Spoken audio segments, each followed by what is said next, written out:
Well, this is exciting. I've got a Singer Featherweight here, one of my favourite machines. And today I'm going to go through servicing this machine here. This is the 222K, which I think is rarer than the 221K Featherweight model. If we take a look at the case here, we've got a handy little storage area here for the foot controller. And we have a look in here, we've got an accessory case with a little tin carrier here. The oil bottle, which in these machines is quite often missing, and this particular machine came with the manual, which I don't have here, and the little grease bottle as well, which I also don't have with me. But let's get the machine out, take a wee look at what we've got here. These machines have a very unique smell. It's a sort of it's a Singer smell, if you know what I mean. They smell quite different to an Elna or a Benina. And if you blindfolded me and put a range of different makes of machines in front of me, I think I could probably tell what brand they are generally. So they all have their own unique smell. Now you'll see the foot controller is attached to the inside of the lid there. That just slides out like that, and then we can pull the power cable with it out. Now I have no idea what state this machine's in, apart from its physical looks fine, but I don't know mechanically what state it's in. And there we have, albeit a little dusty, I think probably one of the cutest sewing machines of all time, the little Featherweight 222K. Now just quickly, I'll give you a quick rundown on the differences between this model here, the 222K, and the 221K. Pretty much the main difference is that this machine's got a free arm here. So this extension table and the surrounding part here can just pull off. It's tight. You loosen this screw here. That was loose, but it's still fairly tight there. Give it a good pull. Needs a bit of oil here. Yeah, it's a bit tight in here, so that comes off. So you get the whole extension unit here, flatbed attachment as such. Very nice. You can see that this one's in pretty good condition. Generally, if anything's going to wear, these decals will wear in this area where the fabric lays over as it's going through the machine and wears this section here. So that's quite a good indication of how much use the machine's had. Although if this particular machine had been used a lot without the flatbed here, that wouldn't be the case. That could still be in good condition, but you can generally tell by the edge of the free arm here how much wear a machine's had. Generally, the paint would wear off in this area here if it's had a lot of use. This one looks fine. I don't think it's had a lot of use at all. So that is the major difference. You'll see, the free arm. That's the tubular arm here. So you can easily sew sleeves and pant legs and things like that, tubular work. That's probably the main difference. The other difference is that this model has a drop feed mechanism. So you pull this little lever here and drop that down, and that stops the feed dogs from coming up above the plate to do the normal sort of feeding it would when you're doing standard sewing. It drops the feed dogs down so that they don't come above the plate, and you can attach the likes of free motion embroidery attachments to the presser foot bar here. So that's the other major advantage. I can feel that's quite tight, so I'll be going through servicing this machine today. And if we just put that aside for a second, and we'll have a wee look in the case here. Now, got the Singer oil bottle. That's quite often missing, so that's good to see. And we have here attachments box here.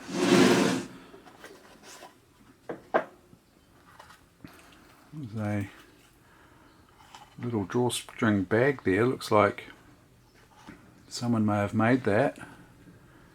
Has it been turned inside out? I'm not sure. It's got some tissue in there. I'm not sure what's in there. I wonder if it was made on this machine. We've got the ruffling attachment. Got a hemming foot there. Oh, that's the free motion sewing attachment there. So you use that in conjunction with the drop feed.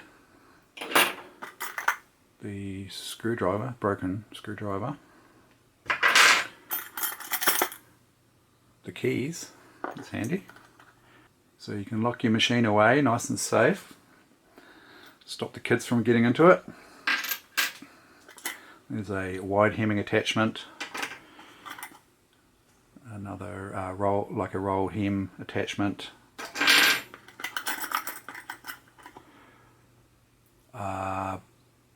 Ruffler, yeah, ruffling, is it? There's another straight presser foot there. Now this machine only does straight. It does have reverse though for back stitching. Little screwdriver there. And this one is for attaching lace and tape and maybe even elastic, I think, for that one there.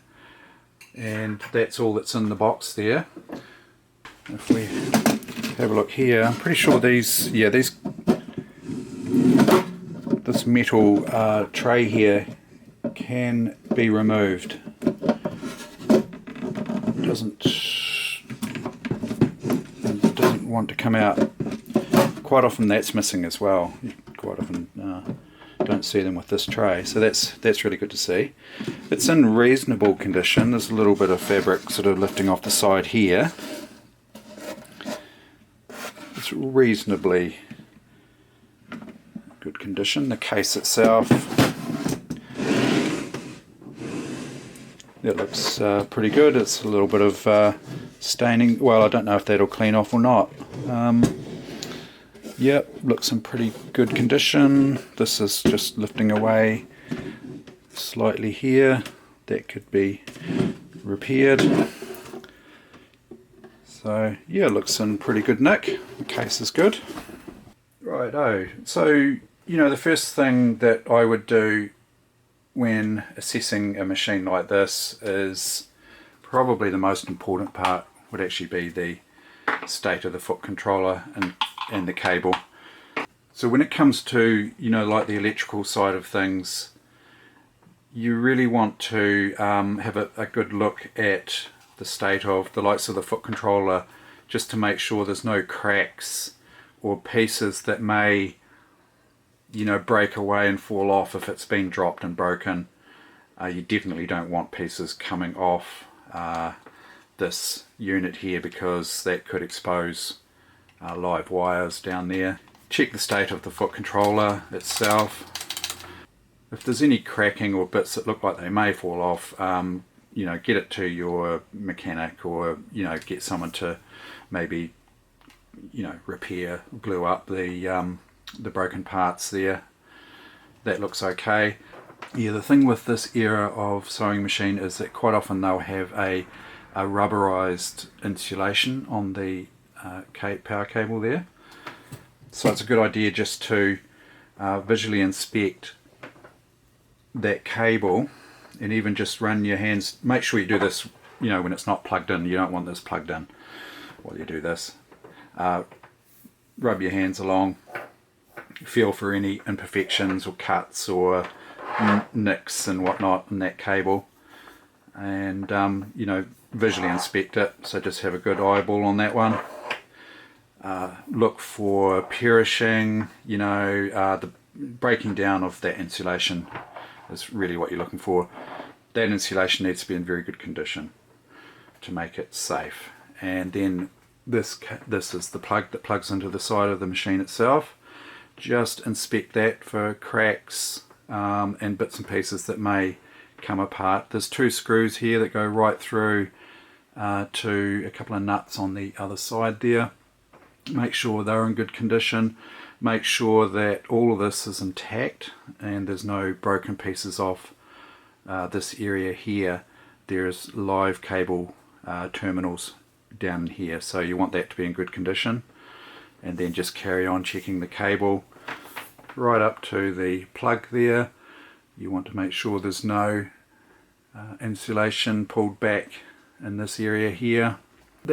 This piece being bare here, that, you know, today that probably wouldn't cut it as far as electrical safety goes, with the regulations and whatnot in this country anyway, and I'm sure in many other countries it would be the same, where, you know, having this bare like this is probably not good. Although I don't really see the problem with it, because I mean, the only time these wires here or this area here is going to be live is when the machine's actually plugged into the wall. So it's not like, you know, you can touch this while it's plugged in. So I don't really see a problem with that personally. Yeah, that looks all good there, no problem whatsoever. The other thing you want to check with the on the actual machine side is that this plug here is in good condition and, you know, doesn't have any cracks, breaks in it. That's looking good there. And then the next thing I would do would be to check the motor brushes. Now fortunately on a machine like this it's very easy. Now I've gone through this, you know, plenty of times in other videos. I'll just quickly go over it again here. This little cap here comes off. Just unscrew that little cap. It might bounce off like that. It's under spring pressure there. And what you do, you want to try and keep the brush in its original orientation as when you pull it out. It's either square or rectangular. These ones are square, I think. But when you pull it out, you want to put it back the way it came out. Okay, so I can see on this side here, on this face, I can see a number stamped there. That number there, that was facing this way here. So when I put the brush back in, I'll make sure to have the number facing this way here. And this is the carbon brush here, and this face here, the spring here, is pushing the brush down onto what's called the motor commutator. So my little finger here would be the commutator. It's a shaft type arrangement, and so the spring pressure is constantly holding this brush against that commutator, and that has the effect of wearing this brush away. So eventually this brush will just disappear, and that's why you want to check this you know, fairly regularly. You know, they wear slowly. They're a consumable part, but they, you know, they do wear slowly.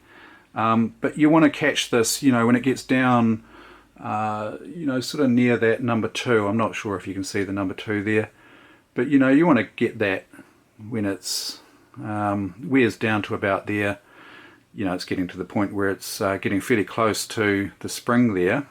When this wears fully away, what can happen is the spring there can contact the commutator, and that will damage the motor. It's an expensive fix, or especially here, there's not many people repairing small motors like this anymore, so you definitely want to catch that before this brush wears away fully. But there's plenty of life left on that one. So now I'll just put that one back into the machine there, just in the same orientation that it came out. and that's looking fine. Screw the cap back on there. Try not to cross thread this here. If this cap cross threads, you'll know, because it'll be quite tight. You don't want to be screwing that in if it's tight, really tight. You know, you shouldn't really need to use a screwdriver until the cap's right down on its seat there. One handy tip is you actually turn the cap backwards until you feel it drop into its threads. No, not quite. There. Start screwing up. So that should screw in nice and easily by hand there.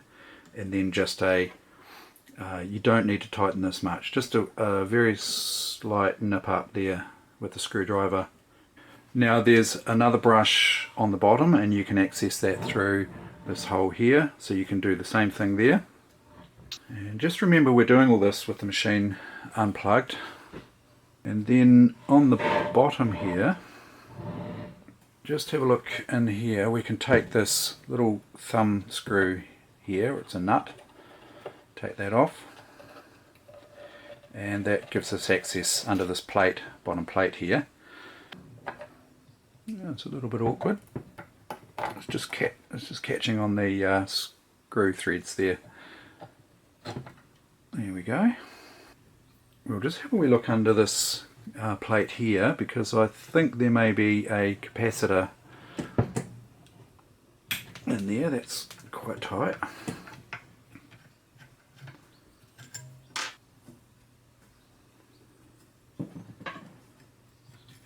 Okay, plate there.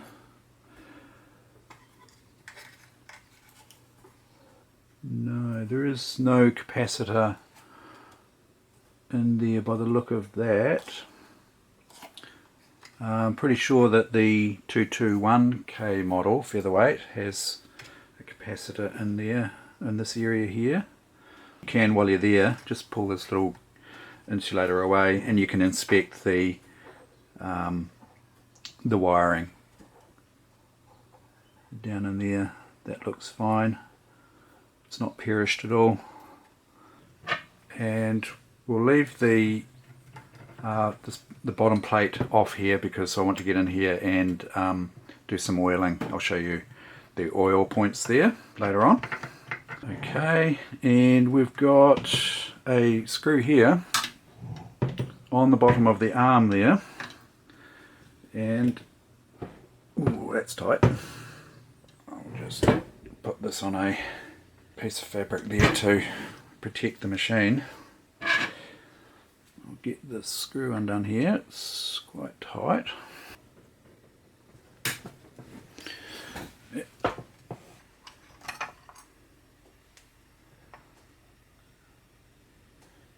That plate there comes off there, gives us access to this area. If you're taking a lot of screws out of a machine and you want to make sure they go back in the right place, a good idea is just to screw them back into the hole that they came from, and it makes it easier when you put it back together.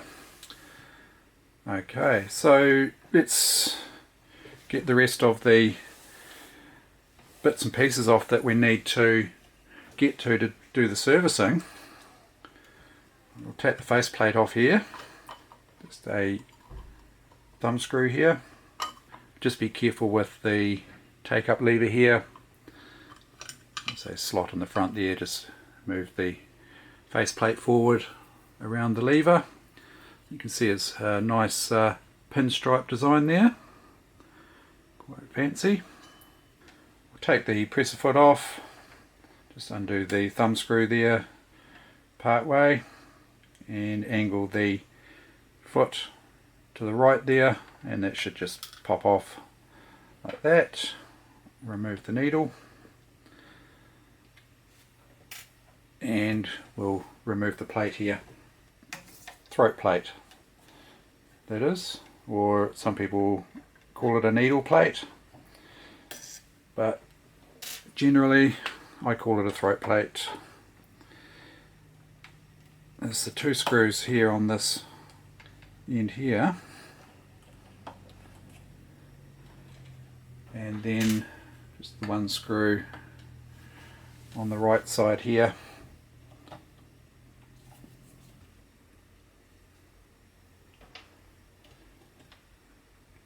Take the plate off. Yeah, it's looking pretty clean in there. Just note that there's this little finger here that can now go out of position. Just note when you take the plate off here, there's a little channel here, and that channel accommodates this little finger just here, this finger here. So when you take the plate off, this whole bobbin case and base can turn, and therefore you could quite easily put the plate back on without lining the finger back up, and that'll cause all sorts of issues. And so just make sure when you put the plate back on here that you bring this finger up to the top here, and it slots in to this position here when you put the plate back on. Just be careful of that. We'll remove the bobbin case there, and then we can swing this here out of the way, cover there. Now that screw may come loose as you swing that away, so just bear that in mind when you're putting it back, that screw may need tightening back up. Okay, and now so we have access to all of the working parts of the machine for lubrication. But just before I go any further, I will plug the machine in and just make sure that the motor's in good condition. I probably should have plugged it in and tried it sooner, but I want to show you how to service the machine anyway. But let's just make sure that the machine actually runs. Okay, I've got light there, that's good.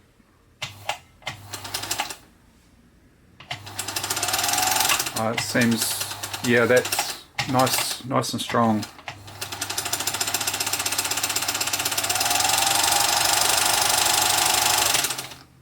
And you can check the belt tension is tight enough. You don't really want to have this belt too tight. The reason for that is that not only does that strain, potentially strain the motor bearings, and this bearing up here, it's quite a big bearing, it's probably not going to strain that one too much, but the other reason is if you have this too tight, when you release the stop motion clutch here, if you have this belt too tight, sometimes it can cause the machine to run whilst you've got this loose. It should just run the hand wheel only when you've got this loose. Now there can be other reasons why that will drive the machine whilst this is loose. This could be set up incorrectly, but generally if this is set up correctly and you've got this loose and it still drives the machine, it can just be that belt's too tight there. The other test that's a good one to do is you just hold back on the hand wheel a little bit. You don't want to stall the machine completely, and just you get a bit of a feel for how much power the motor's got then, and if the belt's too loose the motor pulley will slip. So we want to go full speed. You can see there that I can cause the motor pulley to slip, but I think that's probably still okay. I'd rather it too loose than too tight, so I'm tempted to leave it because it's driving the machine well enough. I mean, maybe if you were going through very heavy materials and it was having trouble punching the needle through the material and it was slipping here, you might want to tighten the tension a little bit, but for general sewing I would leave it at this stage. The motor belt adjustment is done with this mounting screw here. So you loosen the screw and there's a slotted hole there where that'll allow you to move the motor up and down to give you tighter or looser tension there. So you just position that to where you want it and then tighten the mounting screw back up there. So now we can concentrate on lubricating the machine. So I'll start down this end of the top shaft here. So we'll work our way from right to left here on the top shaft. Then we'll move to and behind the faceplate here, and then down to the lower end of the machine, and also getting some of these here lubricated as well, these levers. As I said before, that's quite stiff, that one, so I want to get oil onto that.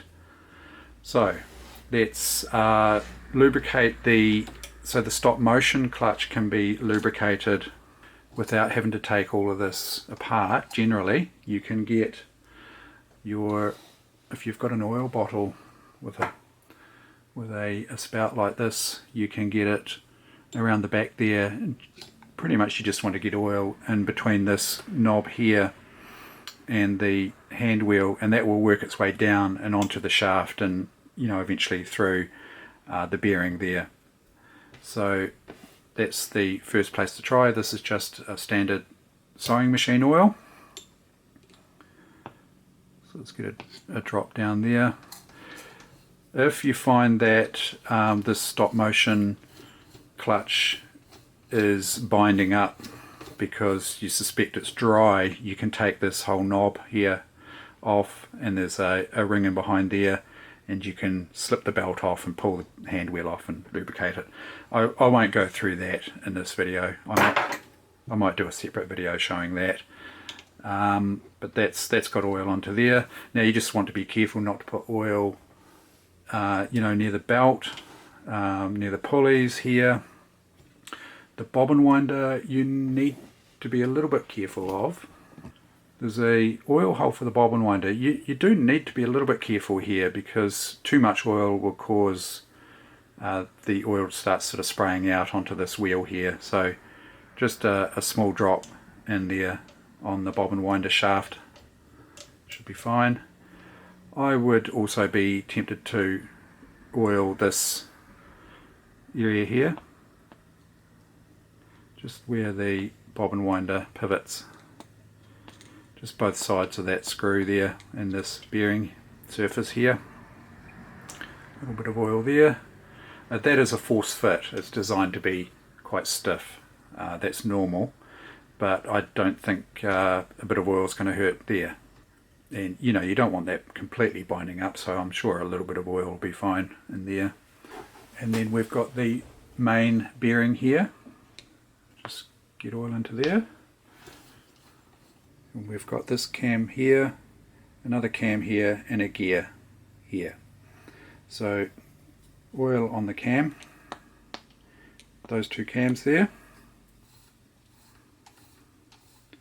So the manual recommends lubricating these gears here with the oil that comes, with the grease bottle that comes with the machine. That's the motor grease bottle. But for these gears here, I think that these are standard sewing machine type grease. This is a lithium grease, will be fine there. Just a light coating on the gears there, on the teeth.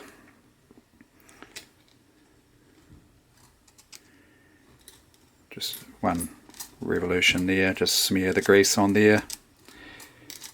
That's good there. It was looking pretty dry, that one actually. And then we move to the left here a little bit. We've got this oil hole here for the top shaft main bearing. And then this one here, if we put the stem of the oil bottle right in there, it'll get down onto the bearing. That is part of the take-up lever bearing. The top bearing for the needle bar, this one here. There's a drop of oil down here. That lubricates the top bearing there for the needle bar. And then we move into the area in behind the faceplate here, and we want to oil all the bearings here. So the take-up lever, this top bearing here, drop of oil there, and then the top of the crank, needle bar drive crank there, and there's also a little hole on the bottom of this crank here as well. So a little hole there and one in behind on the top of this crank here. And then we want a drop here on the bottom of that main crank, needle bar drive crank there, and then a drop of oil on the lower bearing, needle bar bearing there.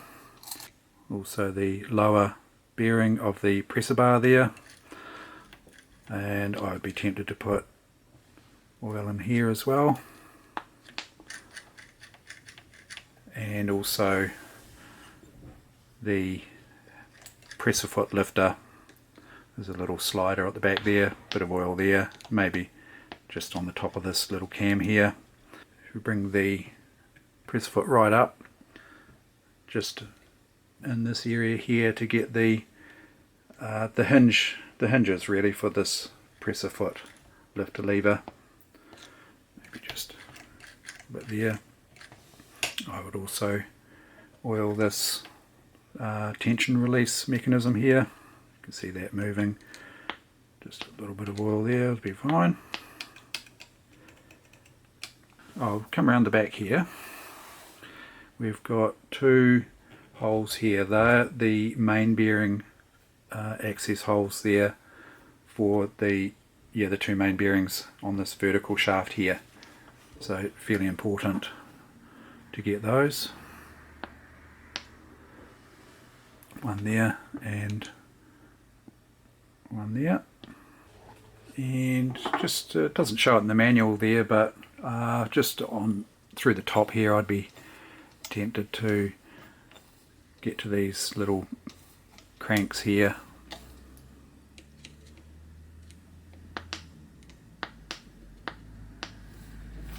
Just like that there.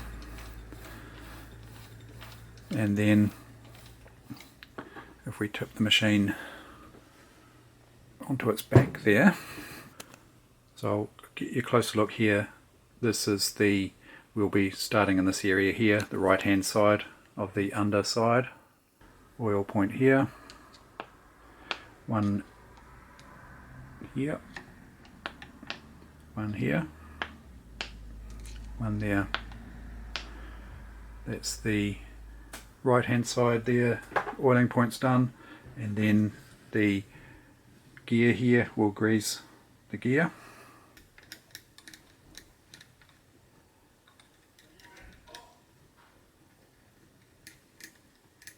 That's the gears done there. Just getting a better angle here. I would also be tempted to oil the main shaft bearings down here as well. It doesn't explicitly show that in the manual, but I would oil either side of these bearings here. Another one there. Is that one? Yeah. Just get oil onto there. These 2 points, they are shown in the manual. Oiling points there. Okay, just one more oiling point there. We bring the machine end on here. This here is the base of the hook here, and you'll see there's a little raised piece here that runs in a little channel called the race through there. That just needs one drop of oil. Normally that would be positioned up with its little finger sitting up there. So you would just little drop of oil there, and then that's nicely lubricated there. Now before we go putting everything back together there, just make sure that things are clean in here. There's no lint and dust in here. Clean around these areas. Just get a little brush, clean these areas here. Normally if I was servicing a machine, you know, I would use an air compressor, which I'll do. Just, you can see bits of lint and whatnot coming out of there. Get a brush in there. And you want to concentrate on this area here in between the teeth. You just get a fine screwdriver or something and just, you know, make sure there's no compacted lint down in this area here, in between these teeth here. Just give that a clean out. That. Just a brush. And also in this area here, give it a brush out there. And then we'll put the plate back on, just making sure that this little finger here is positioned correctly. Before we do that though, the channel that the little finger's got to go in, just make sure that's clean. You can see there's some sort of a compressed type lint there. Just make sure that's clean. Just give that a wee gentle scrape out with a screwdriver there, will be fine, just gently. Just go over with a brush like that there. Make sure that's clean there. Making sure that this finger here is positioned correctly. Put the plate on and just make sure that the finger locates into this channel. So you want the finger to be in this channel here, like that. Once that's done, we can put the throat plate screws back in.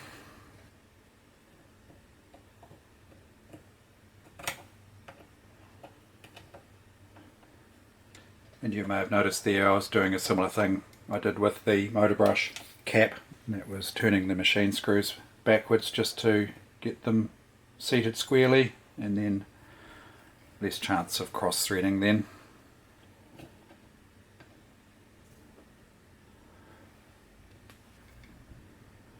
That. The other area I would clean with a brush is this tension area. Make sure the presser foot lever is lifted up. That will release the tension on this here. Just make sure that, you know, try and get the bristles of the brush down in between the discs there. Get any lint that may be around that area out of there. Give that a clean.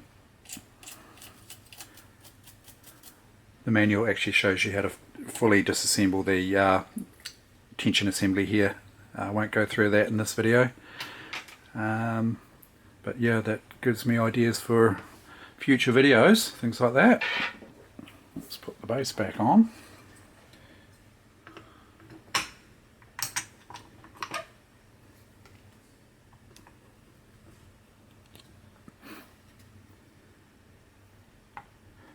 So again, make sure it's clean in this area. It's looking pretty good.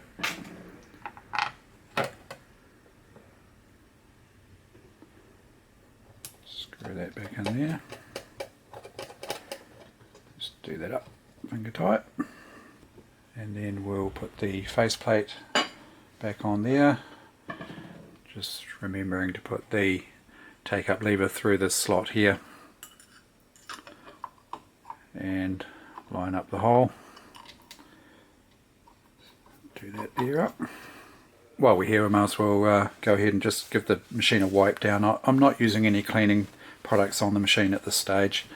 If I was going to, I would use something very gentle. Oh, that's the other thing we need to do, is to look at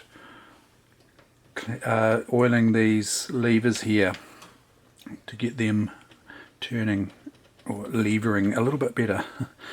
This is the stitch length lever here.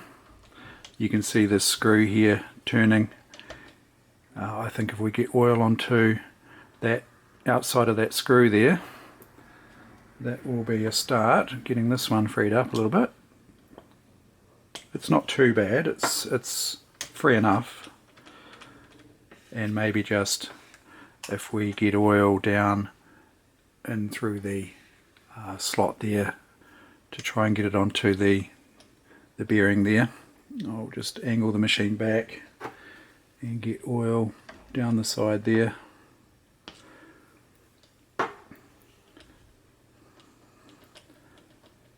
Yeah, that's freeing up there now. It's nice and free. This one here probably will get access by taking this plate here off the front to get access to that. Let's take this lever here off, and then these two screws to get this cover off. That should just unscrew there. Be a spring in there. Yeah, there's the screw there, goes right through to the inside of the machine there. And then we'll take these two cover screws here off.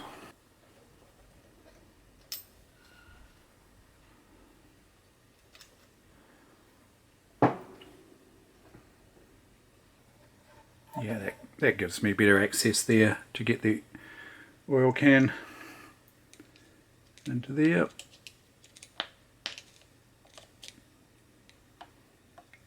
If I put that screw back in, I'll be able to work that in.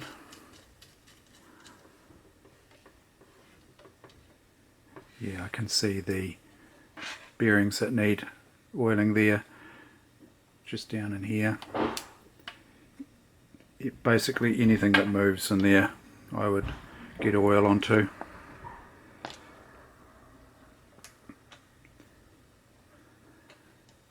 Yep, that's freeing up nicely there now. See if I can get oil onto both sides of that bearing there.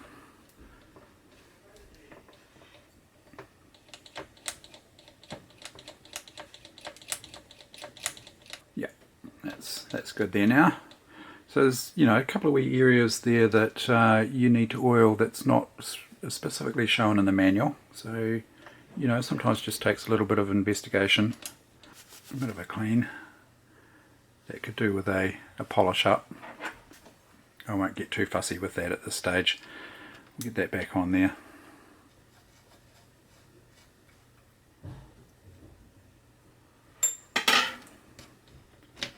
Yeah, that's a lot better there now. While we're here, I might as well just give the machine a wee wipe down. Normally I would use, you know, something to clean it, like a very mild cleaning product, something very gentle. But, you know, the machine's not overly dirty. Sometimes you can just get away with using a clean rag, and it can shine the machine up quite nicely just by doing that. You know, just put this back into position here, and I'll tighten that screw on the top there just a fraction, like that,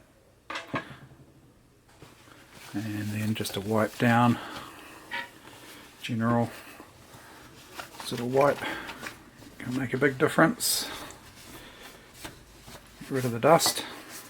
I would like to date this machine. Where's the, yeah, here's the serial number down here. Let's have a look at the date. I've got the Singer serial DB. If you just go to the App Store, go to your App Store and search for Singer serial DB, install this app, you can then put in the serial number of your machine to get the date it was manufactured. 1954 222K, 10,000 made, September the 10th. There's also a website that you can go to, gives you more detailed information than this. I'll leave a link in the description down below. Okay, so we're pretty much ready to test the machine out. It could do with a little bit more of a clean on the back here. It's some sort of residue. I'm not going to go too far with that today. Let's test the machine out, make sure it's sewing as it should. Now I'll just give this flatbed a quick wipe down there. Again, I'm not going to get too fussy with it, and oil this shaft here, because it was a little bit tough to get off there. Just a couple of drops of oil there will be fine. And then let's just put that in there. Bring it back in and out a couple of times. Yep, that's pretty good there. And when you've got that installed, you can lock it into place with this little lock screw here. Stops the flatbed from coming off. The other thing I should mention too is the greasing of the motor bearings. So these are tubes that lead down to the main bearing on the motor. You've got one on this end of the motor here, and you get the grease bottle, the little tube. It's like a toothpaste, small toothpaste tube, and you put the nozzle down onto the opening of the tube there, and you force grease into there until this is packed with grease on this bearing.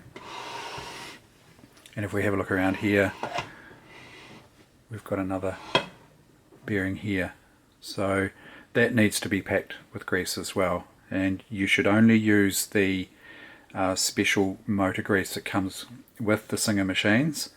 I'm not sure if you can still buy that grease or not, but yeah, you shouldn't use standard like motor grease or gearbox grease or anything like that either. So make sure that they're greased up. And then we'll go ahead and install a needle. So we'll bring the needle bar up. In fact, you should really bring the take-up lever right up to its top position there. Just turning the machine in operating direction. I've got some Singer needles here. They are 2020 type needles, size 80 metric or size 11 imperial. Now these needles are compatible with the 130/705H needle system that most domestic machines use, and these are classified as a round sharp point, so they are ideal for woven materials. So we're just going to use a standard needle for that, and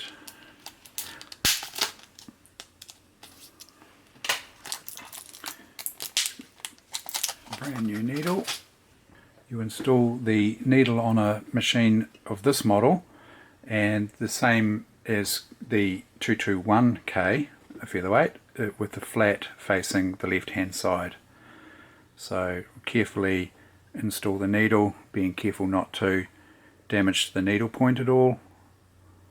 Let's go down in the hole there slightly, bring it up into the needle bar there. Make sure it hits the stopper there, right at the end of the hole there, and tighten while you hold it in place. It's not quite the right way around. Try that again. And then just, yeah, for some reason that's not going onto the flat. There we go. Just making sure the flat is facing this side here to the left. And on these machines we thread from right to left. It's a bit different to your standard machine. While we're there, might as well put the presser foot on. Just lift the presser foot up and start with the presser foot facing the right hand side or pointing to the right hand side, and just pop it over the screw shaft there and turn it around to the left there, and then tighten the screw there. And then we'll go ahead and wind a bobbin here. Let's just have a wee listen to the machine now that it's been serviced, and we might even be able to compare that with what it sounded like before.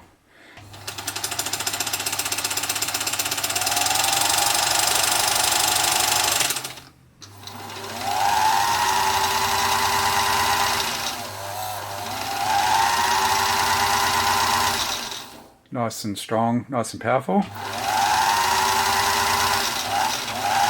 Sounds quite good. Alright, let's get a bobbin on here. Put a bobbin on there. It's got thread on it already, but I'm just going to wind on top of it. Thread there, come across to this guide here, down to the tensioner, and then just straight up and around anti-clockwise. Looking from the left hand side, it's winding anti-clockwise, and then just engage the bobbin winder there. If you've got your needle already threaded up, you can disengage and wind the bobbin while the needle's threaded.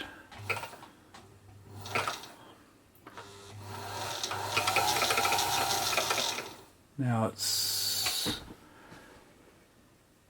just need to push that quite firmly down onto the belt there.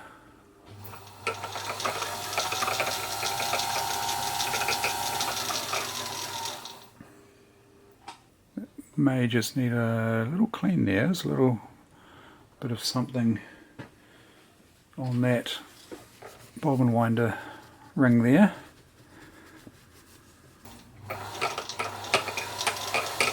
Yeah, it seems to be a little bit inconsistent there. I think that's mainly the belt.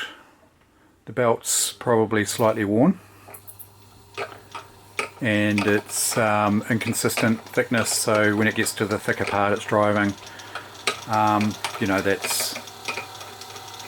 I'll sort that out by replacing that belt. And then when the machine has, you'll see here that the machine is sometimes turning over even though the clutch is disengaged, so probably need to get in there and clean and oil this area a little bit better. And then when it gets roughly full there, you can just manually disengage like that. You can thread the bobbin case there. So this particular bobbin case, you thread, so when you pull the thread off the bobbin here, the bobbin turns anti-clockwise, and then you pop the bobbin into the case and pull the thread through into this slot just here, that there, and then pull it under the spring there so that the thread goes in between those two little fingers there. And then you can check the bobbin tension, and that feels pretty much the way it should. It's nice and smooth there. It's turning nicely. The tension feels about right. The bobbin's not buckled or damaged in any way. Looks good there. So I'll just break that thread off to leave a shorter tail, and then install the bobbin case. Bobbin case gets installed with the little latch lever here running horizontally, and running from the hinge is on the right, and the latch, the end of the latch, is on the left hand side there where my thumb is, and that's the position that the bobbin case goes in, like that. Actually just not quite horizontal. You can see there that it's slightly turned clockwise, very slightly. Push that until it clicks, and then give the bobbin thread a bit of a tug, and that way if the bobbin case is not clicked in properly, it'll when you pull the thread like that, the bobbin case is likely to fall out, which indicates that it's not been installed correctly. But that's all nice and snug and secure there. Bobbin thread's pulling out nicely there, there's nothing catching. So this bobbin thread here is ready to draw up after threading the needle there, which I'll go through now. I just went out to see a customer and came back and the machine's doing this. So that's more than likely a capacitor gone. Running flat out like that the whole time, more than likely a capacitor.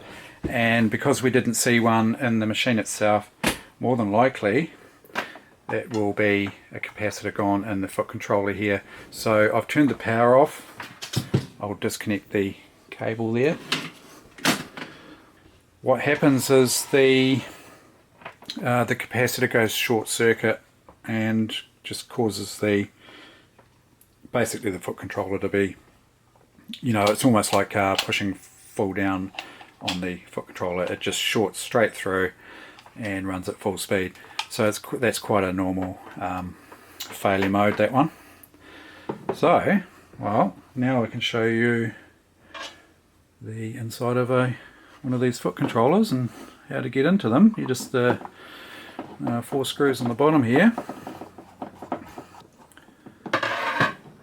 Just for reference there, this is a 150 volt to 250 volt 0.3 amp foot controller, part number 198997. So now that we've got those 4 screws loose, we can just pull the base off here. Sometimes takes a little bit of working at because these rubber feet jam up against the sides of the top outer piece there, so sometimes just takes a little bit of persuasion to get that out. The temptation can be to, you know, put a screwdriver down in there and lever this up, but that can cause these edges to break just from that levering action. If you do it, you have to be very careful. Yeah, so quite often just a little bit of pressure on this area here just to push this end up here, and that can just be enough to get it started. Just like that there. And then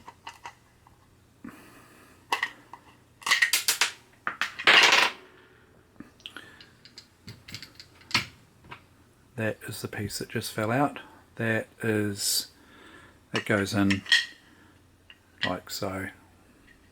It just pops into place. It can actually go, you can get it around the wrong way, but it won't fall all the way through. So just like that, and then you can put this aside, leave it up that way. Yeah, there's a little bit of gooey stuff that's leaking out of one of these capacitors. I think it's on the inside of this here. These are the capacitors here, 1, 2. You can just remove them. It's all to do with the likes of electromagnetic interference. So they put the capacitor here, the capacitors to you know, to minimize interference with things like TVs and old school TVs. Hello, Molly. I'll bring Molly up to say hello. Come on, say hello. Hello. Yeah, what was I saying? Molly, you interrupted. Yeah, so they were put in to minimize radio interference, basically. Old school TVs, yeah, not so much of a problem these days. Things are fairly well shielded in that respect, but if at a pinch you want to get your machine up and running again, you can remove these temporarily. Don't do this if you don't feel comfortable doing this sort of thing. Leave it up to an electrician or your sewing machine mechanic to do this sort of thing. You can remove these temporarily, but you'd want to replace these, you know, just in case people are using radios in the area. It just saves on the interference. But what you can do temporarily is you can just loosen the screws here. We'll just do one at a time. Take that screw there out, and sometimes these, yeah, just flip out the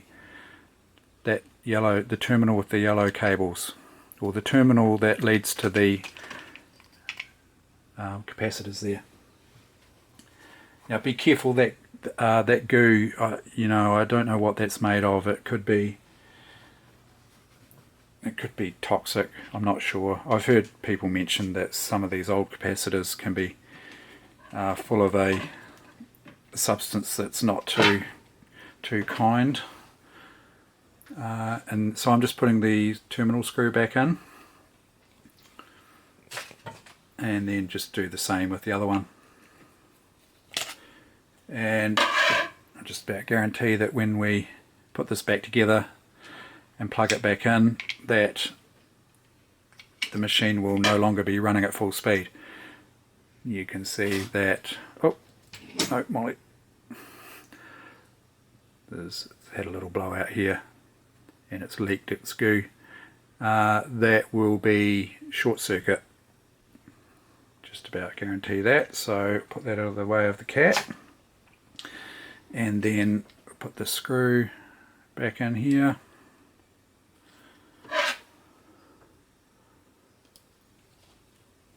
Just tighten that back up there. Make sure both of those are tight, and then you can put the foot controller back together. So easy way to do that is just so that this doesn't fall out, is to hold that upside down and just put the controller back in, the base of the controller back in there. Just ease that back in, and then just do the screws back up.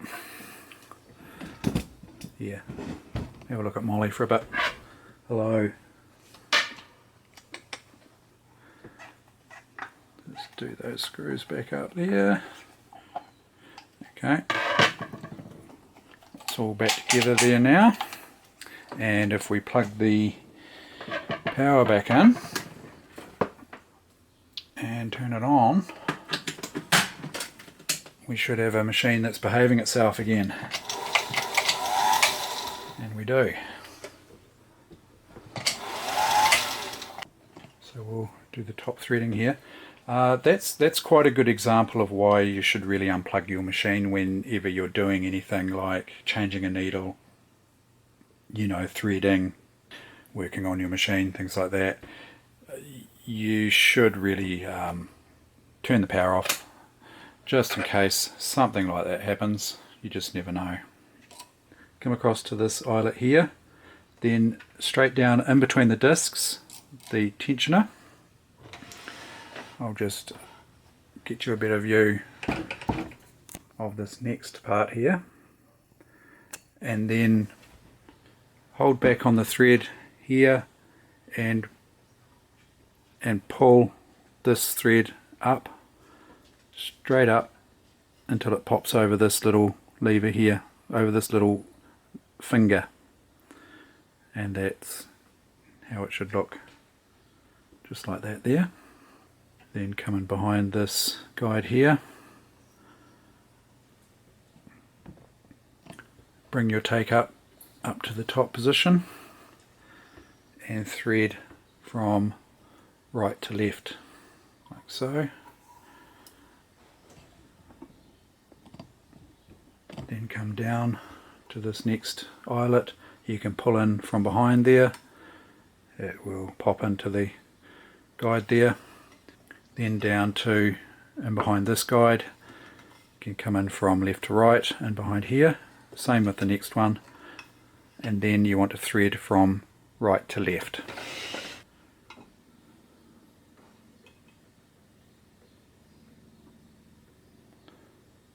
Just like that.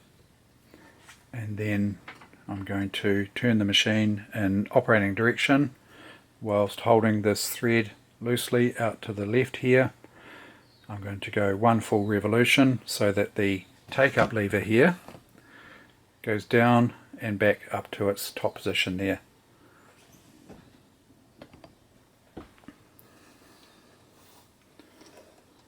And at that point you should be able to pull the thread and it should draw the bobbin thread up. If it doesn't draw the bobbin thread up, there's something wrong. So there could be a jam, you may not have it threaded correctly. There could be other issues going on, you know, if you didn't know the machine, the state of the machine, you know, for all you knew it could be a timing issue. Yeah, there could be all sorts of reasons for that not to pick up the bobbin thread, but that should just pop up like that, and you can just grab both threads and put them under the plate there. Like that. Okay, we should be all set to sew there. Just got a scrap piece of material here. Lower the press foot there. And what have we got? No stitch length. Just bring some stitch length down there. A bit more.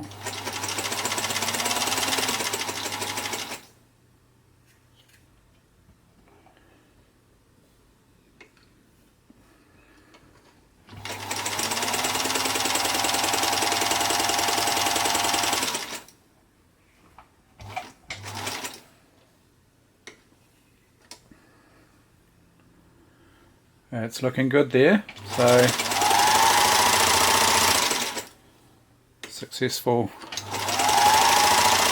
service there. So yeah, that's it for the 222K for the servicing anyway. There's a couple of other little videos I'd like to do on this one, and I hope you found that helpful, and I thank you very much for watching.